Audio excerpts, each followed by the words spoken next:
यहाँ पर सिर्फ कनाडा के साथ रिश्तों में खटास की वजह से ये आरोप लग रहे हैं, सिर्फ इतना ही नहीं था, ये आरोप की सुगबुगाहट अमेरिका की तरफ से भी लगती हुई दिखी और वो भी एक चुनौती बनी। लेकिन अब ऐसे लगता है कि अमेरिका और कनाडा ने एक साथ भारत सरकार को एक क्लीन चिट देते हुए लॉरेंस बिश्नोई पर ये जिम्मेदारी रखी है कि भाई इन्होंने करवाया, इनकी वजह से ये सारी चीजें हो रही हैं। कनाडा की तरफ से जो आरोप लगाया जा रहा था कि इसमें भारत की संलिप्तता है, गवर्नमेंट के लेवल पर संलिप्तता है, और क्योंकि वहां की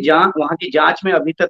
कुछ भी ऐसा सबूत के तौर पर निकल कर नहीं आया, तो उस जांच को कैरी फॉरवर्ड कनाडा नहीं कर पा रहा था। तो जो मूल देश कनाडा जहां से ये आरोप जनरेट हुआ था, जब उसकी जांच में कुछ निकल कर सामने नहीं आया, तो अमेरिका का फिर क्या आधार बनता है। लेकिन हमें ये नहीं भूलना चाहिए कि पनून वाले मामले में अमेरिका अभी भी इस बात को लेकर प्रेस कर रहा है कि उसको जो अप्रूव्ड रॉ एजेंट है उसके एक्सट्रेडिशन की जो मांग वो कर रहा है। तो ये सिर्फ निज्जर वाले मामले में दोनों देश एक साथ हैं, लेकिन वो जो दूसरा मामला है गुरपतवंत सिंह पन्नू वाला, उसमें अभी भी वो डिमांड अमेरिका की बरकरार है, पोजीशन बरकरार है। जी, और दूसरी बात ये भी है कि लॉरेंस बिश्नोई, और अगर अमेरिका, जो कि कहा गया है, जो बात कही गई है कि जो पंजाब पुलिस के जो एसएचओ हैं, उनको भी एक्स्ट्राडाइट करने की जो बात है वो अमेरिकी बयान में वो सामने आया है। ये एक अलग, एक आप कह सकते हैं कि डिप्लोमेटिक चैलेंज का विषय हो सकता है,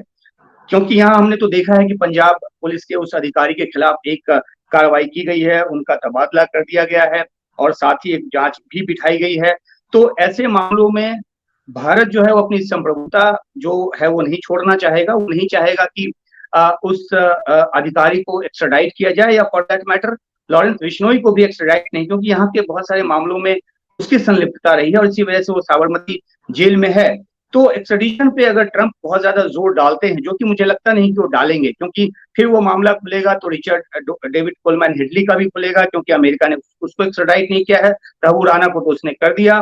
तो एक्स्ट्रेडिशन की ट्रीटी है दोनों के बीच 1997 से ही है, लेकिन दोनों ही देश अपनी संप्रभुता और अपनी कानूनी जो जरूरत है उसके मुतल्लिक ही किसी अपराधी को एक्स्ट्राडाइट करने का फैसला करते हैं या नहीं करते हैं। तो एक्स्ट्रेडिशन तो मुझे नहीं लगता कि इस मामले में भारत जो है वो, चाहे वो लॉरेंस बिश्नोई हो या फिर जो अधिकारी का नाम लिया गया है, उसको करेगा। लेकिन अगर जिद अमेरिका की तरफ से आती है तो एक तनाजे की बात जो है वो हो सकती है।